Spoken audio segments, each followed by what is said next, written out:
As I said, we talked about the status of Mecca in terms of all these aspects, plus the religion. And one of the things that we need to just highlight, and this was not, I didn't do that last time, is that Quraysh, they obviously were polytheists, they worshipped idols, but they also kept the Hajj. So people were performing Hajj all along. Hajj, subhanAllah, never stopped. They have made, though, some changes to Hajj. And the most important change that they made is they called themselves the Hums. And that's basically, they are the most entrusted, the most encouraged to follow the deen, follow the Sharia, and therefore they need to be entrusted with the deen. And they would have used that also for their financial gains, because they have mandated that anybody comes to Mecca from outside the Homs, and the Homs would be like the Haram area. And the against Homs will be the Hill. If you are outside, if you have your normal clothing and you come into Mecca before you change into your Ihram, you are Hill. So in order for you to get into Mecca, and as I said, the Meccan people were business people as well, they made a regulation and a rule and a policy that you get into Mecca, you cannot just get into Mecca with your own clothes. You have to buy clothes from Mecca, or somebody from the Haram area or the Homs, and they need to give you their own clothes. Otherwise, your clothes that you come in with are najis, they're not qualified to do Hajj with, and if you buy clothes, you throw them away. If you get the Homs to give you some clothes, like you borrow clothes from somebody from the inside the Haram, then you can return it back. They're pure. So this way they do a business of selling more merchandise to the Hajjis. And also the same thing for food. You cannot bring food into the Haram, you have to eat their food and buy their food. They also installed something called An-Nasi. An-Nasi is changing the calendar to their wishes. And it's usually involved adding months, subtracting months. And there are special people who are taking care of this Nasi. And it seems that every year the calendar will change by a month. So for example, Hajj, instead of happening in the month of the Hijjah, while still they call it month of the Hijjah and it's a holy month and nobody fights, but actually it's happening in now Muharram. Next month is going to happen in Safar. Next month is going to happen in Rabi' al-Awwal. Therefore, when we come to discuss the Hajj of Rasulullah sallallahu alaihi wasallam, the Khatim Hajj, the final Hajj of Rasulullah, and it's the only Hajj, Rasulullah will start with saying, لَقَدْ اسْتَدَارَ بِكُمُ الزَّمَانُ يَوْمَ خَلَقَ اللَّهُ السَّمَاوَاتِ وَالْأَرْضِ. Rasulullah is confirming that today in my Hajj, which was in the 9th year of Al-Hijjah, I reset the clock to the correct months. So people were doing Hajj in months that are not actually the Hajj. They call them the Hajj, but they're not the Hajj. They're different months. But those people of Quraysh who created the Nasi, who created this kind of delayed in the calendar, have confused everybody, but they're doing it for their own benefit. Like for example, if they want to do business and all that, they will do it in other months, and you know what, we're going to be too late, so let's push Hajj a little bit. They'll give it a different month. And they will be basically planning on that for a year ahead. And if they want to fight, because they cannot fight on the holy months, they will just delay the holy months by a month, and so that, okay, that's Nasi, we'll fix it next time. Messed up the calendar, but you go by what you desire and to do. And they also made Hajj a time to be proud about yourself, to talk about your family, your history. And therefore, in the Quran it says, فَإِذَا أَفَضْتُم مِّنْ عَرَفَاتٍ فَاذْكُرُوا اللَّهَ كَذِكْرِكُمْ آبَاءَكُمْ أَوْ أَشَدَّ ذِكْرًا. In the Quran it's telling the people of Quraysh and the Hajjis, now stop talking about your fathers and talk about Allah, do dhikr of Allah. Because what they used to do, they stand on the mountain and say, my fathers did, my fathers did that, my tribes did that, my family did that. They will be just bragging about their lineage in the Hajj. And that's not appropriate, because when you come to Hajj, you are basically just like anybody else. But again, as I said, these are changes into Hajj that they made that were not acceptable, but they were part of their character and leading the people of Arab in that time. And because the Haram was so holy to everybody, whatever the people of Quraysh or the Homs are telling them to do, they will be following. So again, roughly now we have discussed all the aspects of Mecca, and the only other aspects that I think I should also discuss is the population of Mecca. We talked about the Arabs, the original Arabs, the Quraysh people and their clans and their tribes. And those are the kind of leaders of Quraysh. But within Quraysh also, just like any community, there are other minorities. The main minorities are, as I listed here, are Al-Ahabish. Al-Ahabish are people who lived in Mecca because they had alliances with Mecca. They are Arabs, but they are not originally from Kinana, and they are not originally from the Quraysh tribes. They are maybe small little tribes here and there, or people who ran away from their tribes. But in Ahabish specifically, they basically constructed the first alliance in Mecca. Even with the Quraysh, they made an alliance to help and protect Mecca from other tribes. So before even the other parties that we discussed last time, these guys were there. Al-Ahabish are a group of, let's call them alienated Arabs, small tribes who get together, and alhamdulillah, they created this tribe, which was good to some extent, because in Islam, it will help, inshallah, later on to support Rasulullah sallallahu alaihi wasallam. Then there is another group called Al-Mawali. They're not slaves, but they are followers. They're basically aligned with somebody in Quraysh. So let's say you come from Syria, you come from Iraq, you come from Yemen, you come from other places, and you're not originally Quraysh people. You don't have a tribe here, so you align yourself with a tribe of Quraysh. You say, I am Mawla Banu Manaf. So I'm aligning myself to be follower to this tribe. So because tribalism was the big thing there. If you don't have a tribe, basically you're nobody. You're not protected. Your rights are taken away. You could be actually losing your life because you're not protected. The clan, the tribe protects you, helps you, supports you. So even if you're not originally from the tribe, like from the blood, you can align yourself and say, you know what, can I be part of your clan, your tribe? Then they'll take you in and you become their supporter. But there is a charge for that. There is a payment that comes with it. It's basically you have to also fight with them. If they go to war, they have to depend on you now. You are part of their forces. So it's an alliance, political as well as for social empowerment. And obviously there was the slaves. We know slavery was there. Slavery was very common in Arabia and all over the world. And the slaves are owned, purchased, sold, and they are servants of the elite, and they have zero rights, absolutely zero rights. Still, Mawali have some rights. Now, the women before Islam were also obviously part of the community, part of the culture. In Quraysh, in Mecca, women in general had very little rights, very little respect, except if they are the leader, like the daughters of the leaders of the tribe. So they will have some say, they'll have some money, and they will be like, their opinion will be listened to within the household, not in the public. So in the household, yes, the husband would listen to the wife, but when they go in the public, it's all men business. You don't see in Darun Nadwa, their parliament, in their congress, you don't see any woman standing there and giving a speech, giving an opinion. They will give that all to the men, and they had the hierarchy, the hierarchy in terms of making decisions as well as in everything. Most of the time, women wouldn't inherit even money. You know what? Like if they say that whoever doesn't carry the sword doesn't inherit.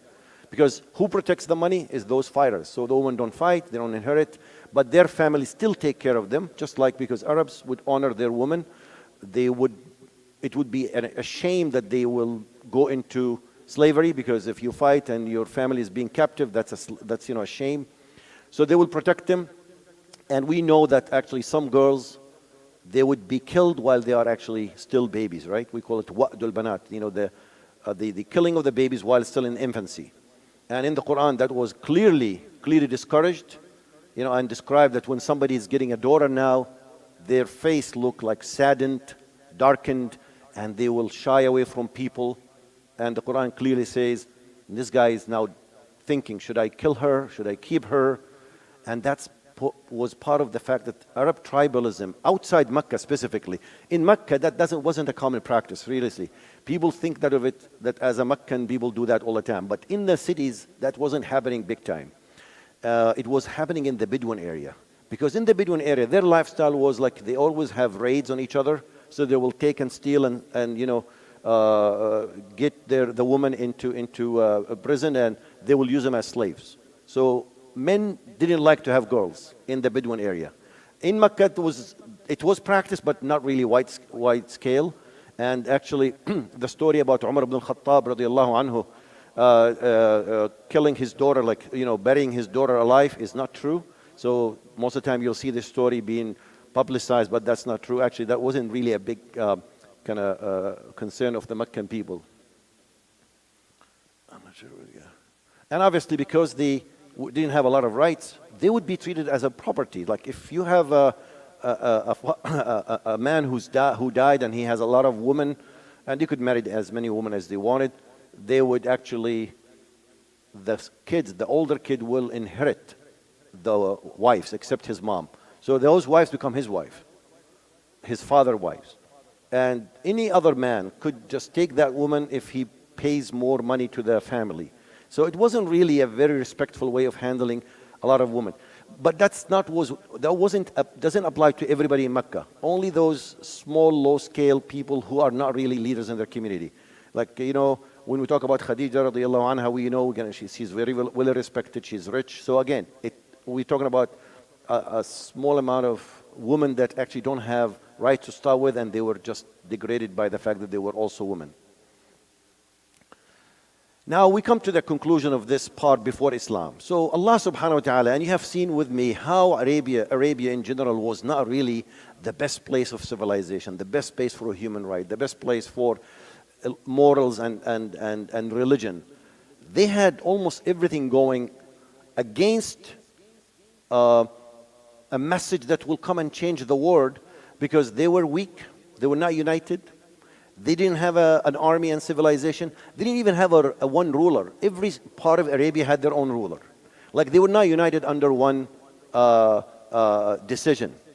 So why did Allah subhanahu wa ta'ala still selected Arabia to be the source of this new religion, Islam? And why Allah subhanahu wa ta'ala selected Prophet Muhammad sallallahu alaihi wasallam to be that messenger that will carry the final message to the whole world? Remember, this final message is not just for the Arabian people, the area of Arabia. It was for everybody.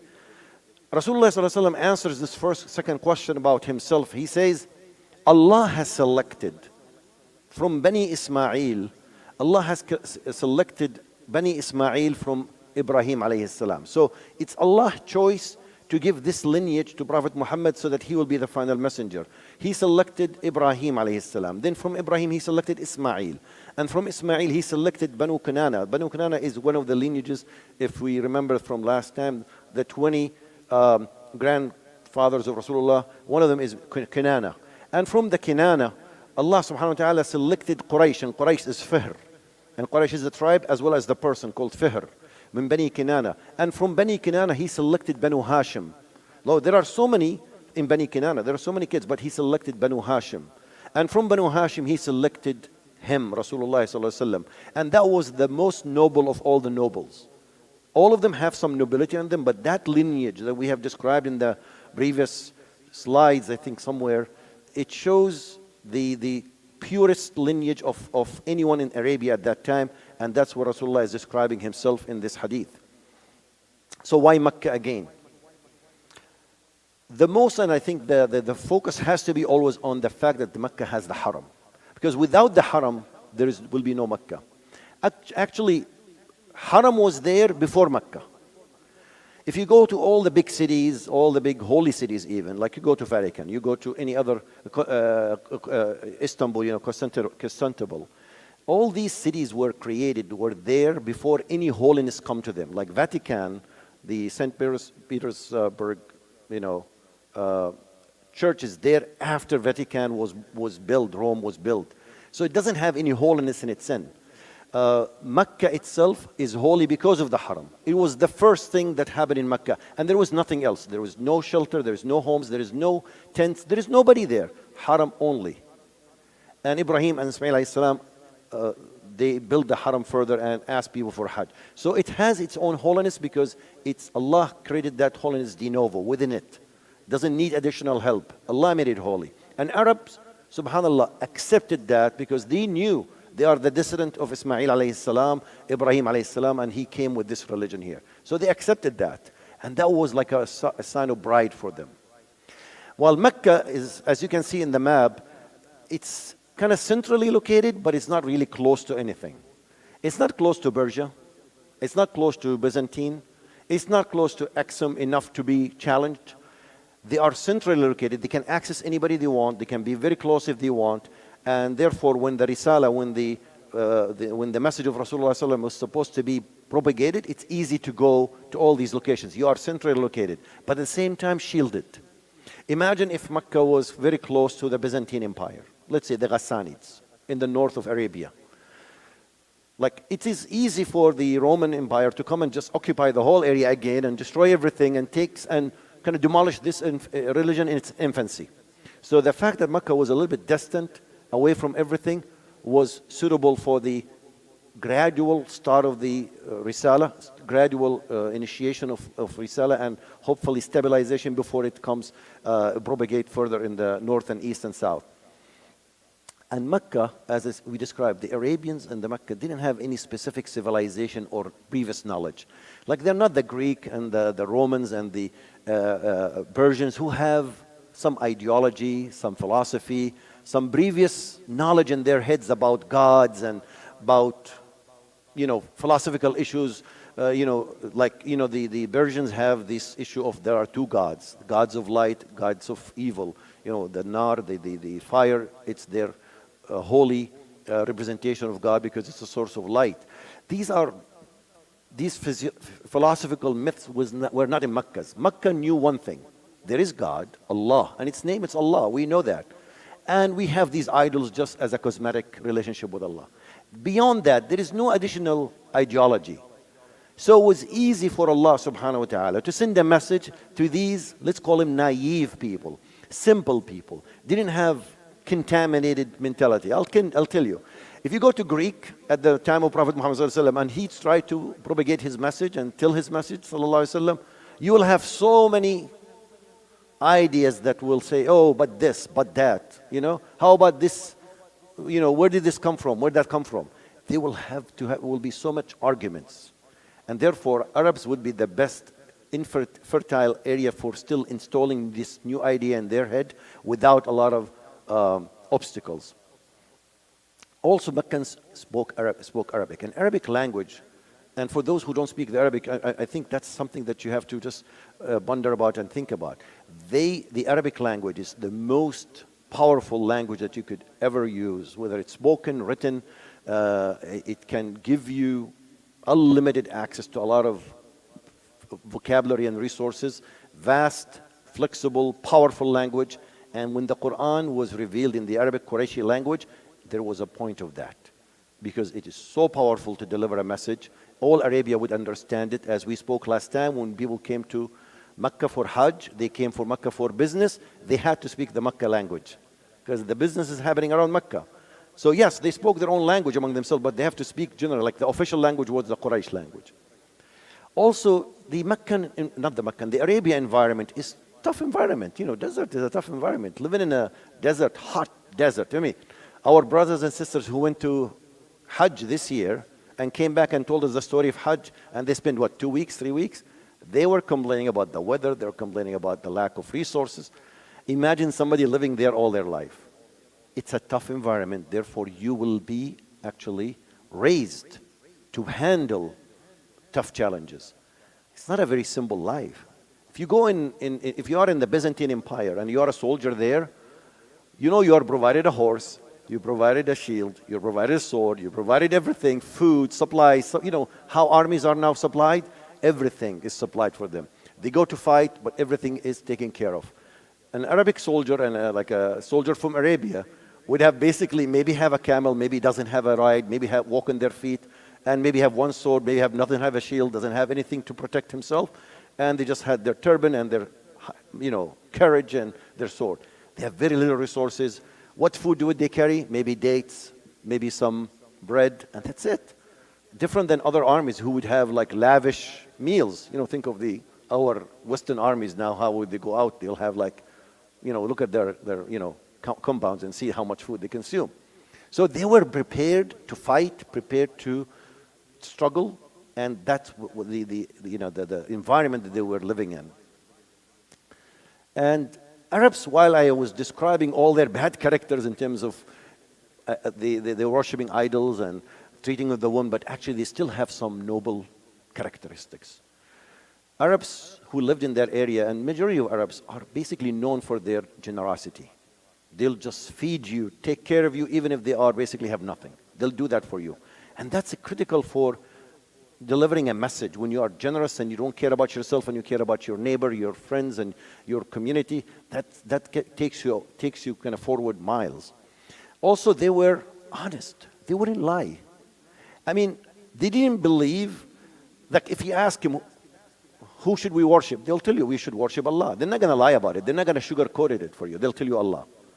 The story that when Abu Sufyan, and you know Abu Sufyan was one of the enemies of Rasulullah at the beginning, was in Sham for business. Obviously, he was a businessman. He goes to Sham and Yemen all the time, and he's very well known in Sham. He went to a business trip, and at the time, Hercules, the emperor of Byzantine, was already coming to Jerusalem, subhanAllah. It wasn't really supposed to be there. He's supposed to be in Europe, but he came to Jerusalem because actually at that time, the Romans captured Jerusalem from the Persian. So he was there to deliver the cross and deliver all the holy items that the Persians stole. And he did go there on barefoot just to arrive there. So he arrived there, he stayed in Jerusalem, and then Rasulullah sent, that's later on after the Ba'ath, sent messages obviously to all the kings and all the emperors. He sent a message to Hercules. And he read it. So he said, what's going on? Who are these people? Remember, Arabs were nobody. Who are these people? So he said, his servants told him, by the way, there are an Arab caravan who just came from Quraysh, from that area where this man is claiming he's a prophet. And Abu Sufyan was the leader of that caravan. So he called him into the palace to question him about who is this man, this called Muhammad, that's sending me this letter. Said, Aslim taslam yu'tika rabbuka ajraka maratayn. Accept Islam, you will be safe, and Allah will give you your reward twice. Because if you accept Islam, O Hercules, all the people in that area, the Byzantine and the Christians, will be also accepting Islam, and you get double the ajr. So he invited Abu Sufyan, and Abu Sufyan was supposed to tell Hercules about all the bad things about Muhammad, that he's not a good guy and crazy, don't worry about him. But Abu Sufyan knew that he has people with him from Quraysh who will listen to what he has to say. And he said, I hate it for my people to see or hear that I'm lying about this man in front of Hercules. Because Arabs don't like to be called liars. You could be called anything else, that is like not attributed to your morals, but to be called a liar, basically you're not trustworthy. And by the way, they did business based on a handshake. They didn't have papers and documentation. Your word is basically your ahd, is your contract. Therefore, you cannot be known to be a liar. Otherwise, who's going to do business with you? So there is a reason why they were not liars. They were honest, they're not liars, and they were brave. They would fight. They don't mind. All these attributes, I think, helped Arabia become the best place for the Risala, for the birth of Rasulullah ﷺ and for his message. And again, when it is away from all the other civilizations, it's easy to build on it. Imagine if Rasulullah again was born in Persia or in Byzantine. He would most likely be crushed in one night because they would not accept it. But here, he's from that lineage, he's part of that family. He was allowed to preach because this was not really weird for them to start with. And they all believed in Allah. So whatever Prophet Muhammad was talking about initially wasn't evil for them, was acceptable. Until he started calling their aliha in a bad way. Until he started saying that Hubal and Allah, Al-Uzza are worth nothing, they're not good. So then they became angry at him. Otherwise, they would have left him. And there are other people like Sayyidina Muhammad in Arabia at that time who called the same thing. If you remember Waraq ibn Nawfal, he is the cousin of Aisha, the cousin of Khadija. He was a Hanifi. Basically, he followed Ibrahim alayhi salam religion, and he then became a Christian. And he was saying the same thing. And nobody bothered him because that was acceptable to them. It's okay. As long as my business is going fine, as long as my family is going fine, you know what? We don't mind you. So that's why Arabia and Prophet Muhammad ﷺ was chosen to deliver the message. And now we come to the important event of the history of the whole universe, not just the history of Islam. It's the history of whole universe, because we know Rasulullah ﷺ, when he was born, it was decided he's the final messenger. It was decided he's the messenger for the whole universe, not just the Arabs, not just Arabia, and not just actually humans, even for the animals and the plants. He was the mercy for everybody.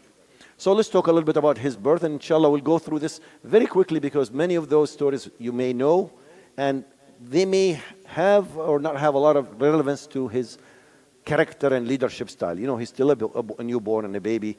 So I don't believe that a lot of these stories may have contributed to his leadership. And if they do, we're going to focus on them. We all know that Rasulullah ﷺ was born an orphan, right? And his father passed away. Anybody knows where his father passed away? Where did he die, and where was he buried? Yeah, Abdullah, which is the father of Rasulullah, he's the son of Abdul Muttalib, was actually died in Medina. And he married Rasulullah's mother, Amina bint Wahab, in Mecca, after he was saved. Last time we spoke about how Allah subhanahu wa ta'ala saved Abdullah from killing. He was supposed to be sacrificed. And that's why Rasulullah sallallahu alaihi wasallam described himself, Ana ibn al-Dhabihain. I'm the son of the two murderers, or the ones who's supposed to be slaughtered, Ismail wa Abdullah. So now Abdullah married Amina bint Wahab, all right? And they only get married for a few days, maybe a week or two, and then they have to go to their trade. At the time of winter, they go north to Sham for trade. And they go by Yathrib in that route. So Abdullah, says goodbye to his wife Amina, and then he goes to Yathrib, and he gets sick in Yathrib. He becomes sick. And the caravan continues going away, and he said, leave me alone, maybe I'm not feeling well, I'll catch up to you when I feel better. He never improved. He remained sick, and he died in Medina, and he was buried in Medina. Then the caravan comes back and tells Amina that your husband died. And imagine, both of them are young. Abdullah was like around 22, and Amina maybe 18, 19. So Rasulullah lost his father when he was a young man, his father, and we know that he lost his mother later on. So she carried him, she had this baby, and she was a lonely mother, and she had seen one at least story that was, I think, confirmed story, because a lot of people in the book of Sirah later on have added a lot of stories about the pregnancy and the delivery of Rasulullah sallallahu alaihi wasallam. Many of them may not really carry a lot of weight, a lot of authenticity, but the only story that I found that actually carries a meaning and it also authentic is the story that because Rasulullah narrates that. And he says that my mom saw, when she was, pregnant with me, she saw a light coming out of her, reaches the castles of Busra. And Busra is a city near Damascus, or the edge of Damascus in Syria. And that's basically where the Arab caravans stop. That's like their final, basically the northern border for Arabia, or where they could reach. So he said that my mother saw in her dreams that a light is coming from her and lighting the castles of Busra in Sham. And that so that story carries a meaning, because even at the time when Rasulullah was in the womb with his mother, she knew that this kid will have some significance, even not to this area, but all the way to at least Busra, when his hidayah and his nur reaches to that area. So that's what the interpretation of Rasulullah sallallahu alaihi wasallam when he was told that that's what your mother was seeing when she was pregnant. The other story is about he came doing sajda, raising his arm, for shahada. These may or may not have truth to it, but it doesn't matter. I don't think it mattered to our discussion in terms of his leadership and his vision for the future. But this one, I think, was worth it. And then Rasulullah was born. What year was he born in? Now, 570 AD, it could be 571 as well. So let's kind of give some flexibility there. Remember, Arabia didn't have dates, right? They didn't have calendars. So what the significant event that happened in the year of the birth of Rasulullah sallallahu alaihi wasallam? Amul Fil, yes. Yeah, I said that. Year of the elephant is there. So Amul Fil is that when the Abraha from Yemen came to knock down the Kaaba using the fields. And actually, I realized that the field had a name. The elephant had a name, and his name was Mahmud. I have no clue why the field name was Mahmud. And actually, that Mahmud was very Mahmud, because when the Arabs who are trying to protect Kaaba told him, Mahmud, this is not your business. Leave Kaaba alone. Mahmud would listen. And he wouldn't progress to Kaaba, and he would go anywhere else. You go north, he'll send him north. South, east, Yemen, we'll go back. Regardless of how many times the Abraha people tried to push the elephant, kick him, beat him. Move forward. That's where you're going to go. He would go anywhere else but that. He will sit down. Because somebody made a dua and in whisper in Mahmoud's, the elephant ear, and said, that's the house of Allah. You should not be touching that. There are multiple narrations of that and what that elephant did not do. But then we know the story of Al-Fil and what happened with Allah subhanahu wa ta'ala might, that he sent Tayran Ababil, the birds that would have killed all that army or injured them, and they would go back to Yemen, and Makkah was saved, Kaaba was saved. People remember the event because it's a very big event. So when you tell somebody, okay, what year you were born? Oh, I was born a year of the Fil, or 5 years after the Fil, or 1 year. So they would use the Fil as the landmark event to kind of decide on their age. So we know some Sahaba said, yeah, I was born at the same time of Rasulullah, and that was the Aam al-Fil. So we know for sure it was Aam al-Fil, and we know for sure to some extent it was actually Rabi' al-Awwal, but wallahi, we have no clue what day of Rabi' al-Awwal was it. Some people say the 12th, some people say it's the 17th, others say it's the 2nd, 8th, and 9th, and 10th. And some people did do the math, and actually there is a way to do the math and go back in the calendar and fix a date that is a Monday. And that we know, it was a Monday. That's why Rasulullah ﷺ used to fast on Mondays. That's the day he was born. So by doing some calculation, I think that math led to the 9th of Rabi' al-Awwal. But 12 has been more famous because the first people who celebrated the Mawlid were the Fatimids in Egypt. And they would celebrate on the 12th. And then when the Iraqis and, in Babylon, they started also celebrating Mawlid, they celebrated the 12th. So once you start a habit, like people stick to it. So now we know the 12 as the Mawlid of Rasulullah, although it's not actually the correct date. It doesn't matter to our discussion, but I know that people always worry about the dates and the time. So he was born and he was orphaned then. So he has only his mom and obviously his grandfather, Abdul Muttalib. Abdul Muttalib was the leader of Quraysh in terms of nobility, in terms of service to Kaaba, in terms of being respected, and he also lived long enough to actually have an impact on Kaaba. Remember, Abdul Muttalib is the one who dug Zamzam, right? Zamzam was buried. Nobody could have access to Zamzam for 400 years. He dug the Zamzam and he got the water out, and he actually, subhanAllah, brought life to Mecca. Therefore, people respected him, and they knew he had support from Allah subhanahu wa ta'ala, because he saw that in a dream. It wasn't like, somebody, a kahin or some sorcerer give him instruction. He saw that in a dream from Allah subhanahu wa ta'ala. Now in Mecca, in the city, and think of the city versus the suburban area now. Mecca is a city. Who comes to Mecca in Hajj? Everybody, from everywhere. What do they bring with them? Beside the merchandise and the money and the food, they bring diseases. They bring sickness, because you can imagine, you go to Hajj now, what do you find there? Beside the barakah and the Hajj, you also find diseases there. So the Meccans got used to the habit, when they have a newborn, to send them away from the city for 2 years, 3 years, so that they are not suffering those diseases that the Hajis bring to Mecca. That's one reason. The second reason is that because Mecca, also because it have so many other tribes coming to it, some of them actually don't speak proper Arabic, or they speak their own Arabic, not Quraysh Arabic. So they didn't want their kids to know the language in the wrong way, so they would send them to this desert area, Bedouin area, to learn proper Arabic, the real Arabic, not the modified Arabic that other people can come and bring to their ears. And when you are in the Bedouin area versus the city, you also have to struggle a little bit. Like, it's not an easy life. We discussed that a minute ago. So they wanted their kids to become stronger. So they live for a few years where they are actually now speak proper Arabic, they are protected from diseases, and they are stronger in terms of manners and managing the challenges. And who took him to be raised there? It was Halima al-Sa'diyah.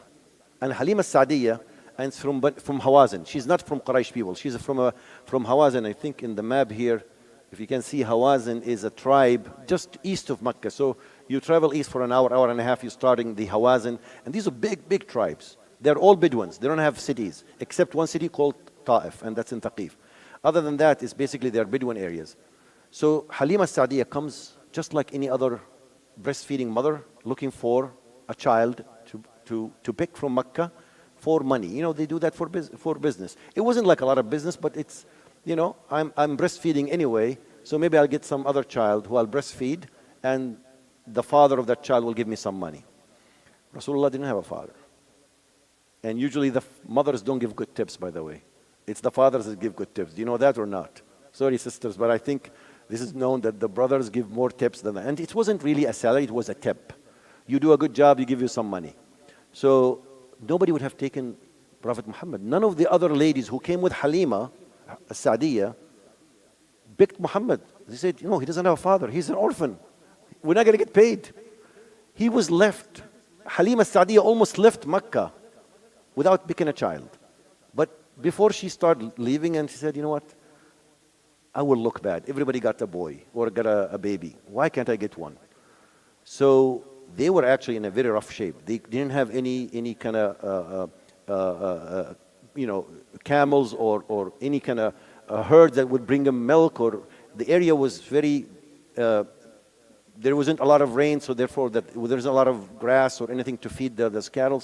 So she needed somebody that she may get some money. So she went back and turned to Amina bint Wahb, the mother of Rasulullah, and she said, okay, we'll take your child. We accept him. And what Halima Sa'diyah describes is again one of the beautiful things that Rasulullah's karamat, and again, these are not miracles. Rasulullah was not Rasulullah yet. He was just a baby born, newborn. He was not a Nabi. When we say miracle, we only say it for the prophets and the Nabis. Before that, all these are, let's call them karamat. You know what a karama is? Like something that Allah gives you as a special treat. So the minute Halima Sa'diyah took Prophet Muhammad ﷺ in her arms, and she went in her ride, and she came from Hawazin, from their tribe, to Mecca, riding on a donkey, female donkey. That female donkey was the weakest one. She was always behind, and the other ladies are calling her, Halima, come on, we have to get to Mecca. She was in the back. Her donkey was so weak. Didn't have enough to eat. And now she rides in that donkey, and the donkey is rushing back, and she's now stronger, and she's rushing back, and now even her friends are asking her, is this the same donkey that you came with? What's happened to it? She said, I don't know, but it's now healthy and doing well.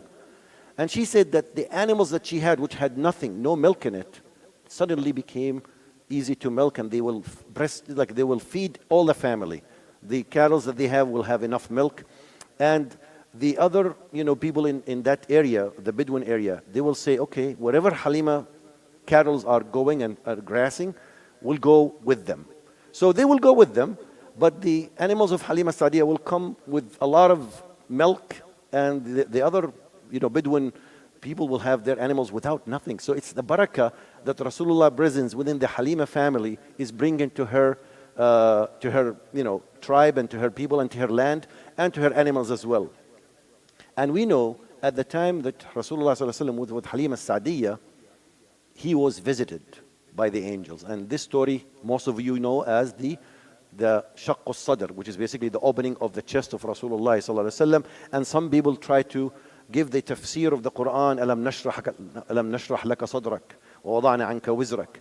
While I don't think that the tafsir is appropriate for this event, but nevertheless, the event happened. It's in the Sahih of the Hadith. It's mentioned there that the angels, Jibreel and another angel, came to him while he was actually closer to 3 to 4 years old. And he stayed with Halima for a long time because Halima didn't want to bring him back. Halima liked the fact that Rasulullah is among her, because in her presence, because he's bringing barakah. He's bringing all these beautiful things to her. She wouldn't send them back to his mom. And she negotiated with Amina to keep him for another year. So now the angels come, open the chest of Rasulullah, take the heart out. And this is narrated by one of the brothers of Rasulullah in Rida'a, Abdullah ibn al-Harith. He was the brother of suckling, he was one of the Halima Sa'diyah kids, Abdullah ibn al-Harith. And he said, and Rasulullah then describes this same event later on after in Medina, and telling his Sahaba that when I was with Halima Sa'diyah in her tribe, 2 men with white covers, white coats, came and opened my chest. Actually, they kind of pushed me down first. They kind of forced me down, cut my chest, opened it, took my heart, cut a small piece of my heart, throw it away, put my heart in a bowl of gold with Zamzam water or ice, and they rinsed it and put it back, suture it, and let me go. Now, the boy, the brother who was witnessing this, Abdullah ibn al-Harith, he's the son of Halima, was terrified, obviously. My brother, my brother, and he called him my Qurashi brother, is being attacked by strangers. Went to his mother, Halima Sadiya, her husband, brought him back. And Rasulullah was almost like, looked like he just fainted, when you look pale. But he was fine. And they saw there is a mark in his chest. And that mark actually was confirmed by the Sahaba. So this story we know is true because there is actually a physical mark into it. And there is think of like having open heart surgery, you'll have some marks here. He had those marks. So the Sahaba didn't deny that story. Rasulullah confirmed it. And that was the time that we call that the angels cleansed the heart of Rasulullah from any chance of shaitan to do waswas to Rasulullah. That's piece of the heart that was where the shaitan can trigger your waswas. And that was a sign for Halima that something is not normal with this child. All these barakas and all that. And actually she was afraid more of that. Maybe jinnat are there, maybe something are there. Let me take him back to his mom before something wrong goes to this kid, because I'll be liable and responsible. So she rushed back to Mecca to bring Rasulullah ﷺ to his mom. And obviously Amina accepted him, took him back and took care of him. But then Amina, at the age of 6, Rasulullah was 6, she decided to go to Medina. Why? Why would she take Prophet Muhammad ﷺ with her and Abu Talib, Abdul Muttalib, his grandfather, also with them the journey? Why would they go to Medina? What is Prophet Muhammad and Amina and Abdul Muttalib has to do with Medina? Yeah, Abdul Muttalib, mother is there. Yeah, Abdul Muttalib. So Prophet Muhammad ﷺ uncles from his mother's side are there, Banu Najjar. They call Banu Najjar. They are Khazraji. And obviously the grave of Prophet Muhammad's father was there, right? So there are two reasons for them to visit Medina. And Amina wanted to take her son to visit Medina, to know their uncles and to know that his father was there. So Amina goes to Medina and she actually comes back with Abdul Muttalib and Muhammad ﷺ after that journey. I think they spend a month or two, but she gets sick and she dies even before she comes to Mecca. And now Prophet Muhammad ﷺ is orphaned again. Another challenge. He lost his father before he was born. He lost his mother at his age 6. And he has only now one caregiver, his grandfather, Abdul Muttalib, the old Abdul Muttalib. And Abdul Muttalib takes care of him as his son, takes care of him, and actually he gives him additional status. There is one narration that Abdul Muttalib would have, because he's the leader of Makkah, and he would sit in front of Kaaba for discussions and all that, and people will spread some kind of, carpet or something for him to sit on, and no one will dare to sit on that spot. Think of, if we are grandfathers, you have your couch in the house or you have your specific location that nobody sits in there. But this kid keeps coming and sits in there. And the uncles, Abbas, Hamza, and Muttalib, they want to just kick that kid, Muhammad ﷺ, away from that because their father is coming, the leader of Quraysh is coming. But he would say, leave this child alone. This child will have a significance in this ummah that I have seen what barakah that he brought. And actually, there is additional stories that we'll talk about how Abdul Muttalib knows that. But he was a special child to Abdul Muttalib. But unfortunately, Abdul Muttalib did not live for too long. Rasulullah get orphaned for the 3rd time when his grandfather, Abdul Muttalib, dies when he was still 8 years old. And now we have a child with no father and no mother, no real support from his grandfather. But then he was entrusted with his uncle, of course. Which uncle? Abu Talib. So why Abu Talib specifically? I mean, who are the uncles of Rasulullah? We know Az-Zubayr, we know Al-Harith, we know Hamza, we know also Abdul Uzza, Abu Lahab. These are uncles of Rasulullah. So why Abu Talib specifically? Abu Talib is the only brother of Abdullah from the mother. Abdul Muttalib had 5 wives. So that Abdul Muttalib had Abdullah and Abu Talib from the same mother. So he was like his real uncle, like the closest uncle, because he's the father, the paternal and maternal brother from Abdullah, from the same mom. Otherwise, everybody else had a different mother. And Abu Lahab was alone. He had nobody else except he was the only child from one of the women of Abdul Muttalib. So now we're entrusted with Abu Talib, and Abu Talib is his uncle, and Abu Talib, and just going back one step to know, the Banu Kunana and Banu Hashim were entrusted with significant services to the Meccans and to Hajis. What are these services? We talked about them last episode. The two most important services that actually cost money and cost a lot of effort is the rifada and siqaya.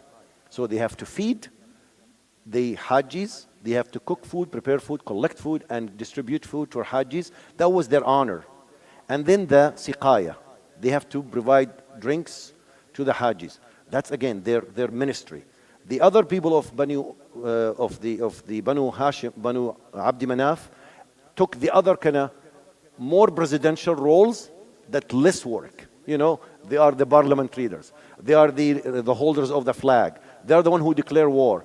And they are the one who have the keys to the Kaaba. Those are Banu Abdud Dar and Banu Makhzum and others and their allies. And we talked about the Hilf al-Mutayyibin wa Hilf al-Ahlaf.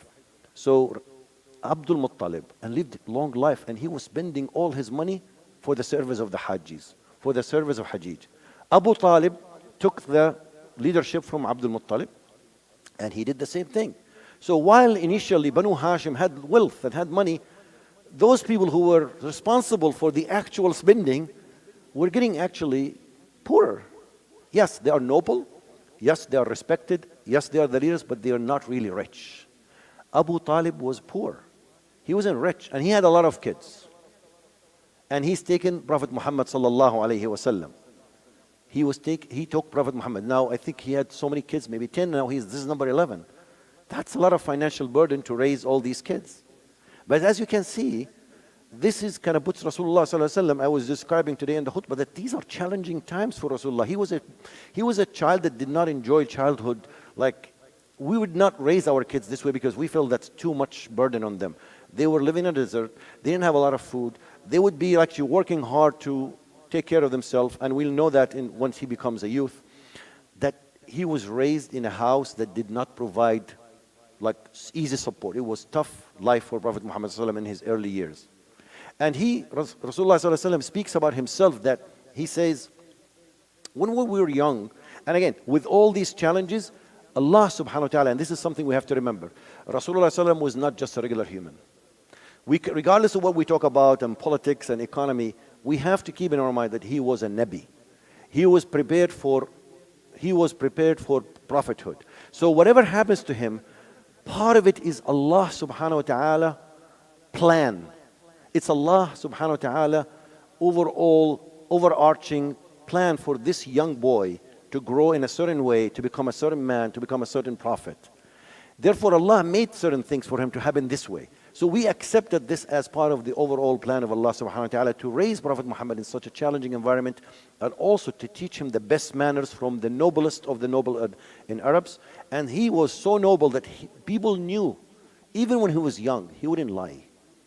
He wouldn't do anything that looks suspicious. He wouldn't actually do an action that will look like humiliating. So for example, kids play all the time. And the Arabian kids would play with stones and this, and will throw in each other things, and will carry stones and build things with it. And, you know, Arabians had a thobe, the dishdasha. And when you carry stones, usually the kids would carry stones not in their hands. They would put their thobe up. They'll put it in their thobe. So when you put your thobes up, what happens? They didn't have a lot of underwear, by the way. So, and we talked about the Hajj. People got used to doing Hajj naked, right? Because if you're not Homs, if you're not from the Haram, and nobody gave you their clothes, and you couldn't buy clothes, you would have do tawaf naked. Men would do tawaf naked. Women would have some small cover on them. Small cover. People say full naked, but I read that actually they have some dir'a, or like some area that will cover this area, the bathing suit area. The details doesn't matter, but people got used to see other people naked in Mecca because of the tawaf. And the little boys in Mecca also used to play, sometimes not fully covered. And when they carry the stones and they play things, and when they want to run, the thobe would not make you run quickly. So you put the thobe in your mouth and just, so you're lifted up. And all that will be a bad scene for others to see. Rasulullah sallallahu alaihi wasallam almost did that one time, and he fainted. He was playing with the kids. And he wouldn't allow himself to be seen in this humiliating situation as a kid. And there is another story we'll mention later on with his uncle, but even when he was still a child, he understood what manners are, what modesty is, and what respect is. He wouldn't allow himself to be seen in that manner. So now we grow, Prophet Muhammad sallallahu alaihi wasallam growing in the house of Abu Talib. Prophet Muhammad sallallahu alaihi wasallam, and he wasn't a prophet yet, but our young Prophet Muhammad is now growing in his house, the house of Abu Talib, and he's learning from Abu Talib all the leadership styles. But because Abu Talib was poor, because Abu Talib was not able to provide sustenance for everybody, and Prophet Muhammad at a young age, he was mature enough, sensible, sensitive enough to understand that I cannot just be sitting home, eating, drinking free of charge. I have to work. So what's the first job that Prophet Muhammad took? What was the first job that Prophet Muhammad did? What was his main first job as a child, as a teenager? Now we're talking about 12, 13 years old. Shepherd. And shepherd is not a job that actually weird to prophets. All the prophets were shepherds. Musa alayhi salam was shepherd. Dawood alayhi salam was shepherd. Those jobs are common to the prophets. And being a shepherd is actually a good attribute for you because it gives you a lot of time in the wilderness. Gives you a lot of time away from the noise of the city. You are only with the heavens and the skies sometimes because they sleep the night there as well. And shepherd, basically, you take care of flocks, just like a parent will take care of their kids. So taking care of animals is another way to teach them that you are responsible, you're in charge. But he did that mainly because he wanted to earn some money so he can help his uncle. And while he was a shepherd and while he was, just spending the nights in the wilderness with other shepherd young kids. And I'm bringing this story to tell you that Prophet Muhammad was just a regular man then, a regular young man. Yes, he had the plan to be a prophet, but Allah wanted him to look like a regular man, to act like a regular man. He has needs, he has activities that he will do just like anybody else. So he was, and he narrates that, he says that about himself, sallallahu alaihi wasallam. And he says, when I was a young child, I was still like in doing like taking care of the cattle for my people in the area of Ajiyad. Ajiyad area in Mecca is like where the Shi'bu ibn Abi Talib, Shi'bu Bani Hashim in the east of Mecca. So you go out of east from Safa and Marwa, that's the area of Bani Hashim, Ajiyad. And the cattle, and they're like about a couple hours away from Mecca. So one night actually, he was telling his colleague shepherd, listen, can you take care of my animals? I would love to do some summer. I would love to do spend some time in the city and see what people are like having fun and spending times at their nights. Summer means I would like to go and chat with the people in the Mecca and see what they're doing at night. They're drinking, they're eating, some music is there. So his colleague shepherd said, yeah, I'll take care of your animals while you're going away. Go, have fun. He's a young man, 12, 13, 14, 15 in that age. And it's like some natural desires to know what's going on. So he goes there, and the first house he picks in Mecca just to see what's going on, there was like music, people singing. He asks, what's going on? And they say, that's a wedding. So-and-so is getting married to so-and-so. Oh, he said, that's fun. Let me go inside and watch. So Prophet Muhammad steps inside the house to watch the wedding. And what he says, the minute I got into the house to listen to the music and watch I fell asleep. And I only walk because it was so sunny, I got burned, like it's too much sun in my skin. So obviously he's not inside the house. The houses have some outside areas, so that's where they have their parties. So the sun was like on him. He just stayed asleep the whole night. So he goes back to his colleague shepherd and say, you know what happened? I didn't have fun. Nothing happened. I was there. I arrived to that wedding and I slept. Can I do that again? Can you please take care of my animals again? And I'll try to go and maybe just spend some time and see what's going on in that city, like having fun with the people. So he goes again, another wedding. It was like the wedding season maybe. Another wedding, and Prophet Muhammad tried to get into the area and to have fun. And again, he just immediately falls asleep and just wakes up with the sunrise when the sun is burning his body, because obviously he's not covered or anything.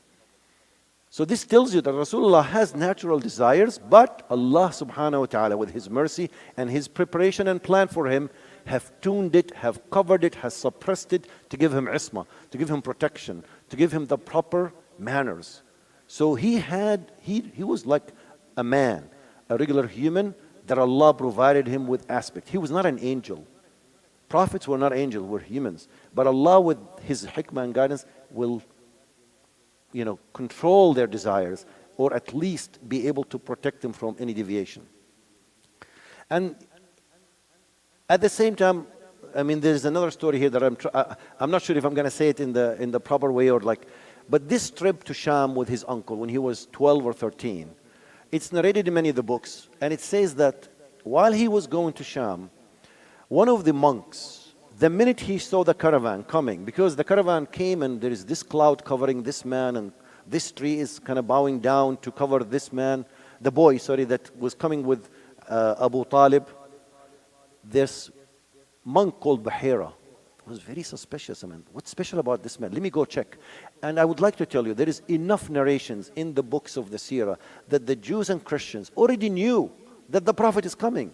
They already have the marking, they already have the evidence, already knew what are the signs. They just were waiting for it. And they knew it was going to come from this area. So when they heard that this is from Quraysh and they saw the cloud and this Buhaira have seen some characteristics of the Prophet, and he asked Prophet Muhammad sallallahu alaihi wasallam, then he said, let me ask you by Allat and Al-Uzza. As'aluka billat wal-Uzza. He said, Muhammad, no, do not ask me with that. The Prophet says, I won't answer because I'm not submitting to these Lat and Uzza, the idols. Ask me by Allah, I will answer you. So he asked him a few questions about himself, his dreams, and Buhaira would keep supporting, yes, yes, yes. And when he asked his uncle, Abu Talib, are you his father? Abu Talib said, yes, I'm his father. Obviously, the uncle is a father. And Arabs, because he's taking care of him, he called him my son. He said, no, you're not his father. So that's Buhaira said, this prophet will not have a father. This young man, if he's the prophet, he will not have a father. His father is dead. He said, no, yeah, his father is dead. I'm his kind of caregiver. I call myself his father. And obviously, we know Rasulullah was born with a birthmark in the back between the shoulders. And that birthmark had some hairs out of it. It's just a small, it looks like an apple between his shoulders. And Buhaira knew that. It's in his books, because remember, in the Quran it says, Quran says that the characteristics of this prophet will be written in the Bible. الَّذِي يَجِدُونَهُ مَكْتُوبًا عِنْدَهُم. It's written in their books. What are the characteristics of the prophet? So they were just trying to find it.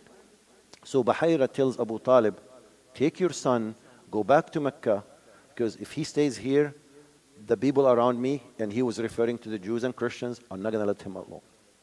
So Abu Talib takes that advice and takes Prophet Muhammad back to Mecca, and that was his first trip to Sham, and he immediately took him back to Mecca. And one of the, there isn't a lot of narration, by the way, for the time of Prophet when he was young, because he was not a prophet then. So you didn't find a lot of, maybe one chapter about that, few pages, because most of the narrations are only documented in the Madani time after he became a prophet. Now he is just a young boy in Mecca. But we know from the history of Mecca that actually he participated at least in one war called Al-Fijar, and this war of Fijar was between the Quraysh people and the Hawazin people. And they called it Fijar because it happened at the time of Haram, in the Haram sometimes. So you should not be doing that. No fight during the month of the Haram months, no fight in the Haram place. So that's why it's called Fijar, means total evil wars.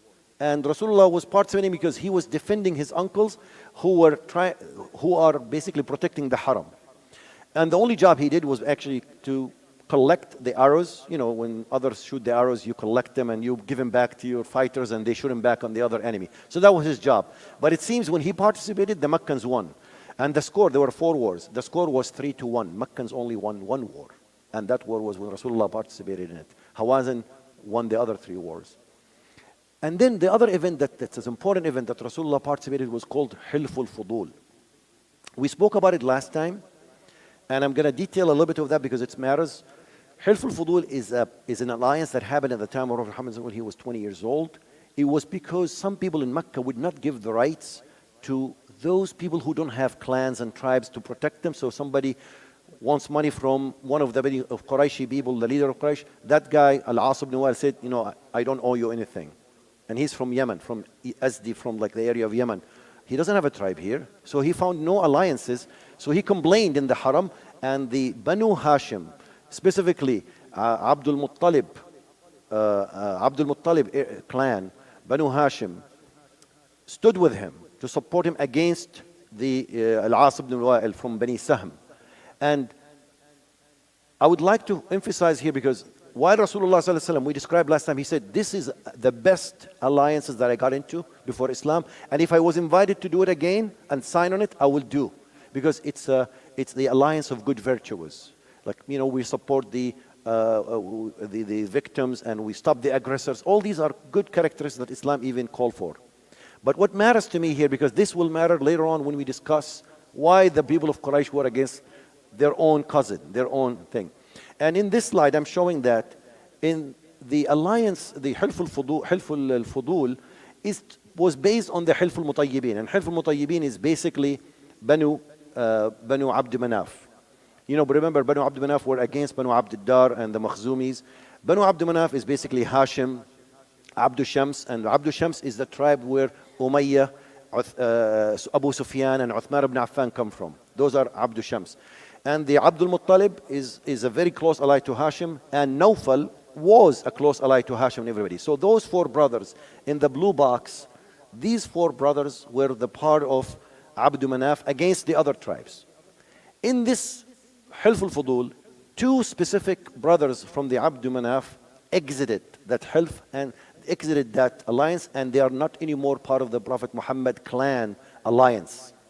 And those are Abdu Shams, and that's the clan of Uthman and Abu Sufyan, and Nawfal. And there is two reasons why these immediate uncles of Rasulullah, almost like second immediate uncles of Rasulullah, exited their family tribe, a family alliance. And the first reason is that because Abdu Shams, who is the leader of Abdu Shams and Abu Sufyan and the likes, he thought of himself that I am better than Hashim. Why Hashim is the leader? I should be the leader. And then they went for some kind of judgment, and the judgment said, no, Hashim is worthy of the leader. You cannot challenge him. And on those days, if you challenge somebody in the leadership, you leave. You're out. You get exiled, and he got exiled for 10 years in Syria. Does this kind of make sense now? Why Syria?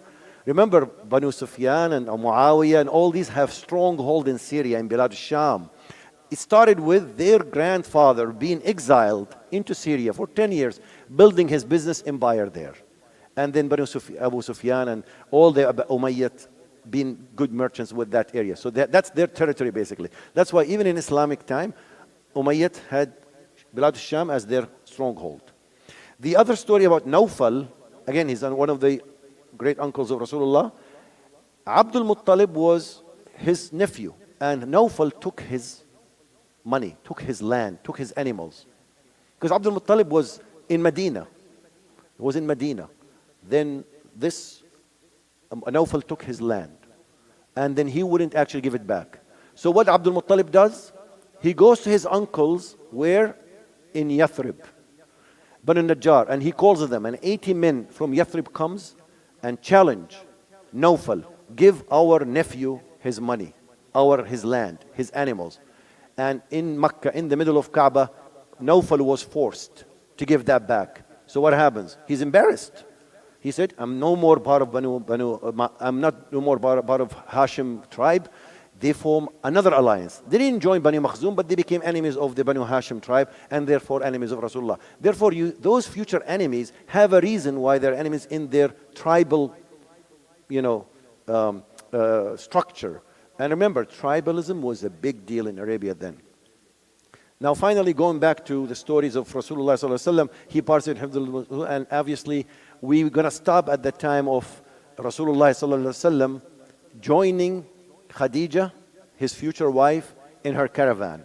But we'll just highlight one thing, that while Rasulullah sallallahu alaihi wasallam was growing and was becoming a famous man in Mecca, his main characteristic was not that he's a great tradesman or great shepherd, that he was al-amin.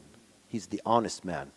Never lied, never bowed for a sanam, did not worship idols, only ate from the nusub, the animals that sacrifice for the idols, only a couple times, and then he decided this is haram, I'm not going to eat that. He knew, his fitrah knew that I shouldn't be eating that meat that was sacrificed for the idols. He did eat it a couple times, it seems, because it was part of the family meal, all the Quraysh people would sacrifice for the idols. So he was eating from that. But then when he knew that was wrong, before wahi, he stopped doing that. So he, mashallah, became the most known for his honesty, for his trustworthiness, and for his sidq and amana. And therefore, when Khadija wanted somebody to run her business, she couldn't find anybody better than Prophet Muhammad sallallahu alaihi wasallam. There are actually a couple more important stories about the Kaaba, but I think we are very short in time. We'll continue inshallah next time, and maybe we can talk about it when we talk about Khadija, because this happened when he was 35 years old. So I'm going to stop here and allow some time, inshallah, for maybe we'll do the questions after Isha, because there's only a few minutes for Isha. جزاكم الله خير سبحانك اللهم وبحمدك نشهد أن لا إله إلا أنت نستغفرك ونتوب إليك والعصر إن الإنسان لفي خسر إلا الذين آمنوا وعملوا الصالحات وتواصوا بالحق وتواصوا بالصبر.